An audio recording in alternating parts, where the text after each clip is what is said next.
இதற்கு மேலும் நான் நினைப்பதற்கும் வேண்டுவதற்கும் மேலாக மிகவும் பெரிய காரியங்களை செய்கிற தேவன் நான் நினைத்து கூட பார்க்காத பெரிய அற்புதத்தை செய்தார் பிரியமானவர்களே. My God is a God who does things more than what I could imagine. Just like that, He did something that I didn't even think about or I could ever imagine. நீண்ட நாளாக பார்க்க முடியாத என்னோட சகோதரி என் இருதயத்தில் கிரியை செய்து மகனோடு வந்து என்னை பார்க்க செய்து என் ஆண்டவர் சமாதானத்தையும் சந்தோஷத்தையும் என் இருதயத்தில் கொடுத்தார் பிரியமானவர்களே. More than all that, God reminded about me to my sister and brought her to visit me in the hospital. My sister and her son, they came to visit me in the hospital and I was longing to see them all these years. God is so good. நம்ம ஆண்டவர் மன விருப்பத்தின்படி செய்கிற தேவன். வேதத்திலே சங்கீதம் 37:4 அவர் உன் இருதயத்தின் வேண்டுதல்களை உனக்கு அருள் செய்வார் என்ற வாக்கின்படி என் இருதயத்தின் வேண்டுதல்கள் எல்லாம் நிறைவாற்றினார். அன்பானவர்களே, Our God is a God who gives us all our desires in our heart. Just like it is promised in the Bible, take delight in the Lord and He will give you your heart's desire. He gave me everything that my heart was longing for.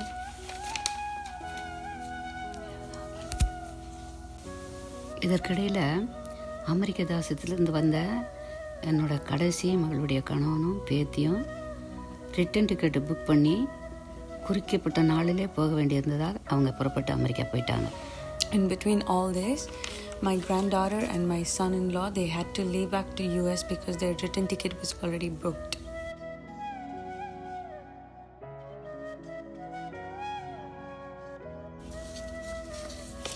அடுத்து என் மீது இரக்கம் வைத்த தேவன் மேலும் மேலும் என்னோட வாழ்வில் 73வது வயசில் செய்த ஆராய்ந்து முடியாத பெரிய காரியங்களையும் அற்புதங்களையும் தொடர்ந்து உங்களிடத்தில் பகிர்ந்து கொள்ள ஆசைப்படுகிறேன் பிரியமானவர்களே. Next, I would love to share about what God has done in my life and all the miracles and wonders that He did in my life. என்னோட கடைசி மகள் மட்டும் 1 மாதம் தங்க முடியாது அவங்களுக்கு டிக்கெட் புக் பண்ணியிருந்தாங்க.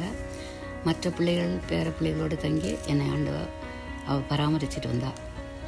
My youngest daughter, she was able to be with me for a month, and together with my other daughters, they all stood together and then they took care of me. டாக்டர்கிட்ட நாங்கள் treatment எடுத்துக்கிட்டு இருந்தோம். அந்த நேரத்தில் அவங்களுக்கு heart எப்படி இருக்குது அதை செக் பண்ணணுன்னு டாக்டருங்க சொன்னாங்க. And we were talking to the doctors, and doctors said that they want to check how is my heartbeat and everything, if I'm still doing good, so they wanted to take a test. அதனால் angiogram அப்படிங்கிற test எனக்கு எடுத்தாங்க. They wanted to do an angiogram test. Medical ரிப்போர்ட்டில் பாருங்கள், என்னோட இருதயத்தில் இரத்த குழாயில் 90% 80% அடைப்பு இருப்பதா டாக்டருங்க சொல்லி ரொம்ப மனசில் ஒரு அதிர்ச்சியை ஏற்படுத்தினாங்க. It was so shocking to know that I have 80% block in my heart. அது மட்டும் இல்லை, உடனே சென்ட் வைக்கணும், இல்லாட்டி ஓப்பன் சர்ஜரி பண்ணணும், இல்லாட்டி உங்களுக்கு ரொம்ப ஆபத்துன்னு சொன்னாங்க. The doctor said we have to do open heart surgery as soon as possible or it would be really bad for her. என் பிள்ளைகளெல்லாம் பேர பிள்ளைகளெல்லாம் கதறி அழுவ ஆரம்பிச்சிட்டாங்க. My children and my grandchildren, they were so shocked and they started crying. ஆனால் அந்த நேரத்தில் என் தேவனாகிய கர்த்தர் இருதயத்தில் ஒரு கலக்கமோ ஒரு பயமோ வராதபடி என்னோட இருதயத்தை திடப்படுத்தினார் பிரியமானவர்களே. But my God is a gracious Father. He gave me the strength and courage and made me strong in my heart. Doctor சொன்னாங்க, சீக்கிரமாக முடிவு பண்ணி வந்து சொல்லுங்கன்னு சொல்லு. So the doctors spoke to my children and told them that please make a decision as soon as possible. நாங்கள் வீட்டுக்கு வந்துட்டோம். மறுபடியும் செகண்ட் ஒப்பீனியனுக்காக அமெரிக்க தேசத்துலேருந்து அருமையான பாஸ்டர், டாலஸில் இருக்கிற பாஸ்டர், அவங்க மனைவி, இவங்கெல்லாம் கொடுத்த ஆலோசனைப்படி இன்னொரு டாக்டர்கிட்ட நாங்கள் போனோம். So we had people who gave us options. They told us to go get a second opinion from a different doctor. So people called my daughter from Dallas and gave her counseling and told her, like, why don't you go for a second opinion? அவங்களும் பார்த்துட்டு medical ரிப்போர்ட்டை பார்த்துட்டு உடனே operation பண்ணி தான் ஆகணும், இந்த அடுத்த திங்கக்கிழமை கண்டிப்பாக பண்ணிடணும்னு முடிவு செஞ்சிட்டாங்க. Even the second opinion doctor, he said that we have to do the operation as soon as possible, and he even fixed a date. நாங்கள் அந்த நேரத்தில் என்ன செஞ்சோன்னா, எதுக்கும் சீஃப் டாக்டர் பார்க்கலாமே அப்படின்னு அவருக்காக நாங்கள் வெயிட் பண்ணோம். Meanwhile, we were thinking, why don't we ask the chief doctor and what is his say in this? What does he think about the situation? அவர் மெடிக்கல் ரிப்போர்ட்டெல்லாம் படித்து பார்த்தாரு. And he read all the medical report. ஆமாம், operation தான் பண்ணணும்னு சொல்லியிருக்கு. And he said, yeah, definitely we have to do the operation. ஆனால் நீங்கள் என்னம்மா சொல்கிறீங்கன்னு என்ன கேட்டார். But he looked at me and asked me, but what do you think? What is your say in this? உடனே ஆண்டவர் வந்து, என்னோட வாழ்க்கையில் ஆண்டவர் வந்து என்னை ஆப்ரேஷன் இல்லாமல் என்னென்ன காரியங்கள்லாம் எனக்கு அற்புதத்தை செஞ்சு ஒரு அற்புத சுகத்தை கொடுத்தாருன்னு சொல்லும்படியாக என் இருதயத்தில் கிரியை செய்தார். But the Holy Spirit spoke to me in my heart and told me to tell all the testimonies and miracles and wonders that happened in my life. என்னோட சின்ன வயதில் முதல் பிரசவத்தில் 3 நாள் நான் ரொம்ப கஷ்டப்பட்டேன். When I was young, when I was pregnant with my first daughter, I had lots of troubles in my body. 3 நாள் கழிச்சு ஆப்ரேஷன் பண்ணால் தான் குழந்தை எடுக்கலான்னு சொல்லிட்டாங்க. They said after 3 days you have to operate and then take the baby out. முடியாது, எனக்கு ஆண்டவர் வந்து ஆப்ரேஷன் இல்லாமல் சுகப்பிரசவத்தை கொடுப்பாருன்னு சொல்லி நான் பிடிவாதமாக ஆப்ரேஷன் பண்ண முடியாதுன்னு சொல்லிட்டேன். But I was so stubborn that I said, no way, God will definitely give me the normal delivery. I'm not gonna do an operation. வலியில் ரொம்ப கஷ்டப்பட்டு இருக்கும்போது என்னோட தாய் ஸ்டாஃப் நர்ஸ்லாம் ஜெபம் பண்ணி கடைசியில் நார்மல் டெலிவரி ஆச்சு. So when I was in so much pain, my mom and the staff nurse, they prayed so much for me, and God was so gracious, I was able to do normal delivery. ஆண்டவர் operation இல்லாமல் எனக்கு குழந்தைய கொடுத்தார். பிரியமானவர்களே, God gave me a beautiful daughter without operation. அடுத்து 67 வயதில் நான் ministry பண்ணி கொண்டிருந்தேன். அப்போ வந்து எனக்கு பேக் பெயின் வந்து நடக்க முடியாமல் இடுப்பு வலி அதிகமாகிடுச்சு. Next, when I was 67 years old, I had back pain and I was not able to walk. என் மகன் ஹாஸ்பிட்டல் கொண்டு போய் எம்ஆர்ஐ ஸ்கேன் எடுத்து பார்த்தபோது இடுப்பில் ஆப்ரேஷன் பண்ணினால்தான் இனி நடக்க முடியும் என்று doctors கூறிவிட்டாங்க. So my son took me to the doctor and we took an MRI scan, and then the doctor said that I have to go through an operation and only then I'll be able to walk. உடனே என்னோட மகனும் பிள்ளைங்களும் இனிமேல் நீங்கள் எங்கேயுமே வெளியே போகக்கூடாது, மினிஸ்ட்ரிக்கும் போகக்கூடாதுன்னு சொல்லிட்டாங்க. So my son and my other children, they told me not to go out and they told me not to do ministry after this. நான் 3 நாட்கள் வீட்டில் இருந்து கொண்டே ஜெபித்தேன். So I stayed home for 3 days. I stayed home and I started praying. ஆண்டவரே, உங்களுக்காக தானே நான் ஓடணும், இப்போ நான் ஆப்ரேஷன் பண்ணால் என்னோட ஊழியமே தடைப்பட்டு போயிடுமே அப்படின்னு சொல்லி ஆண்டவர்கிட்ட வந்து சுகம் கொடுக்கணும்னு சொல்லி ரொம்ப கெஞ்சி ஜெபிச்சுக்கிட்டே இருந்தேன். So as I started praying, I started telling God, I've been running only for you, and if I now go through an operation, I won't be able to get out from the house and all my ministry will be stopped. So God, I want you to please heal me, and I've been praying this. பிறகு ஆண்டவர் என்னை பலப்படுத்தி ஊழியத்திற்கு போக என்னை தைரியப்படுத்தினார். So what God did, God strengthened me and gave me the courage and boldness to go out to do ministry. நான் பிள்ளைங்கள்ட்ட சொல்லவே இல்லை, என்னுடைய தேவனுடைய கரம் என்னோட கூட இருந்ததுனால நான் புறப்பட்டுட்டேன். I did not tell my children, but I knew God's hands are with me. So with so much boldness and courage, I went out to do ministry. Bus stop வரை நடந்து போய் பஸ் ஏறி சென்னை பட்டணத்தில் உள்ள பெரும்பாக்கம் என்ற கிராமத்திற்கு சென்று, So I walked till the bus stop and I boarded the bus, and in Chennai there is a place called Perumbakam. So I went to Perumbakam to do ministry.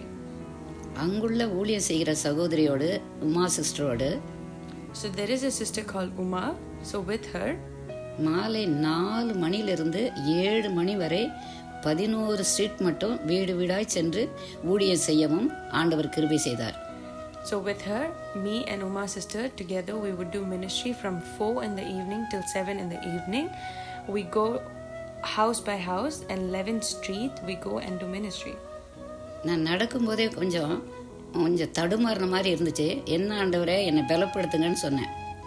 I was able to see the difference when I was walking and I told God to strengthen me.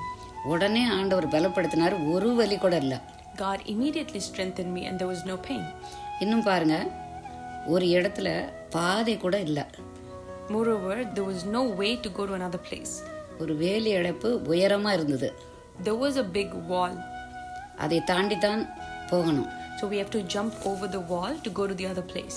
அந்த சகோதரி தாண்டியது போலவே நானும் தாண்டி ஏறி போனேன். So the sister who was with me, Uma sister, she was able to jump over the wall. And guess what? Even I was able to jump over the wall.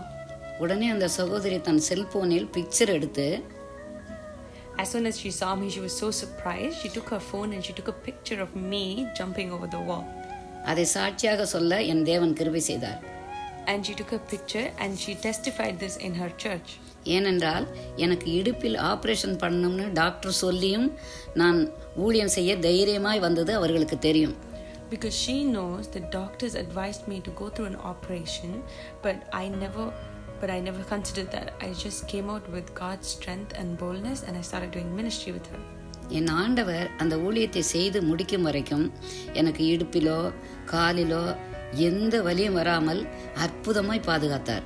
My Father in heaven, He strengthened me until I finished the ministry and He always guarded me and guided me. இதுவும் ஒரு பெரிய அற்புத சாட்சி தானே. Don't you think this is a big testimony?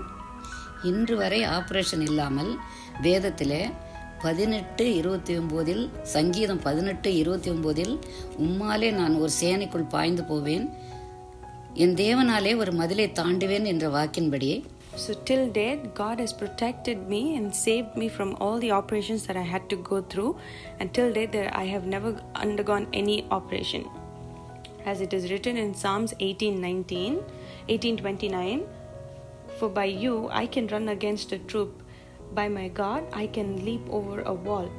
என்ற வாக்கின்படி இன்று வரை நடக்கவும் ஃப்ளைட்லெல்லாம் ட்ராவல் பண்ணவும் கிருபை செய்த என் தேவனுக்கு இந்த நேரத்தில் கூட நான் கோடி நன்றி செலுத்துகிறேன். As He promised in Psalms 18:29, till today He has been saving me, guarding me, guiding me and protecting me all these days, and He even helped me to travel by flight.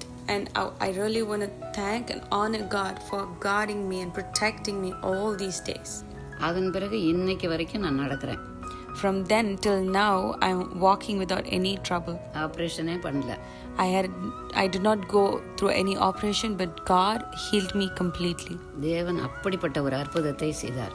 God did such a big miracle in my life. அது மட்டும் இல்லை, இன்னொரு நாள் ministry போயிட்டு bathroom போயிட்டு இப்படி வெளியே கால் வச்சேன். கால் வலிக்கு அப்படியே முழங்கால் மடக்கி விழுந்துட்டேன். Another day, after ministry, I came home and I came out of my bathroom, and then when I stepped out, I tripped and fell down. நடக்கவே முடியல. I couldn't walk. உடனே டாக்டர்கிட்ட போய் ஸ்கேன் எடுத்த போது முழங்காலில் லெகமெண்ட் கிழிஞ்சு போயிடுச்சு. உடனே நீங்கள் ஆப்ரேஷன் பண்ணாதான் இனிமேல் நடக்க முடியும்னு சொல்லிட்டாங்க. And then we went to the doctor, and doctor took a scan and said, your ligament has torn, so you won't be able to walk. You have to go through an operation. ஆப்ரேஷனுக்கும் டேட்டை குறிச்சிட்டாரு. 60,000 பணமும் கேட்டாரு. He even fixed a date for the operation and he even told me how much it would cost. He said it would cost 60,000 rupees. என்கிட்ட கையில் பணமும் கிடையாது, யார்கிட்டையும் நான் உதவியும் கேட்கல. I neither had money nor asked anybody for help. நேராக வீட்டுக்கு வந்தேன், கண்ணீர் விட்டு ஜெபிச்சேன்.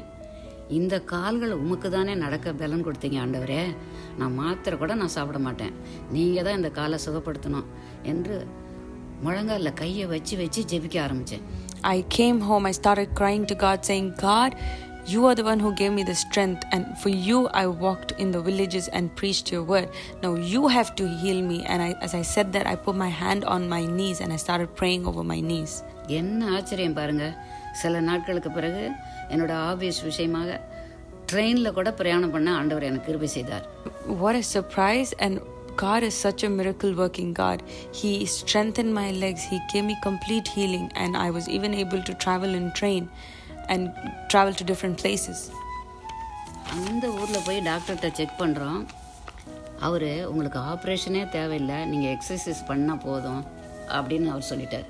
When I went to my native, I went to a doctor, and the doctor looked at my leg and said, you don't need to go through an operation. All you have to do is just some home exercise. ஆண்டவர் தான் எனக்கு பலன் கொடுத்தாரு. God is the one who gave me the strength. ஆண்டவர் தான் எனக்கு கால்களில் அற்புத சுகத்தை கொடுத்தாரு. God is the one who gave me strength in my legs and did miracles. இத்தனை கஷ்டங்கள்லாம் ஆண்டவர் வந்து என்னோட சரீரத்தில் ஆப்ரேஷனே பண்ணாமல் எனக்கு அற்புதத்தை செய்தார். பிரியமானவர்களே, even in the midst of all this, even though I went through so many sickness in my body, God never let me go through an operation, and He healed me completely. இந்த சாட்சியெல்லாம் நான் சொல்லிட்டு டாக்டர்கிட்ட இனிமேலும் ஆண்டவர் கையில் தான் நான் ஒப்பு கொடுக்குறேன், ஆண்டவர் நிச்சயமாக எனக்கு அற்புதம் செய்வார்னு சொன்னேன். So I told all these testimonies to the doctor and told him that even now I give my life to Jesus. I surrender it to Him, and I know He will heal me. உடனே அந்த chief doctor சொல்கிறாரு, operation பண்ணி அவங்கள ஏன் சிரமப்படுத்துறீங்க, அவங்க ஆண்டவர் வந்து உயிரோடு வைக்கிற வரைக்கும் வைக்கட்டும், அவங்கள வந்து ஃப்ரீயாக விட்டுருங்கன்னு சொன்னார். So the chief doctor said, hey, let's not trouble her, let God heal her and let her go. என்ன அதிசயம் பாருங்க, ஆண்டவர் வந்து அந்த ஹாஸ்பிட்டலையும் எனக்கு ஆப்ரேஷன் இல்லாமல் தடுத்து நிறுத்தினார். What a surprise, what a miracle working God. Even in that hospital, God healed me completely without an operation. வீட்டுக்கு வந்தோம், எல்லாரும் ஜெபிக்க ஆரம்பித்தோம். பிள்ளைங்களெல்லாம் ஜெபிச்சுக்கிட்டே இருந்தாங்க கண்ணீர் விட்டு. We came home, we started praying. My children are praying, they're crying unto God.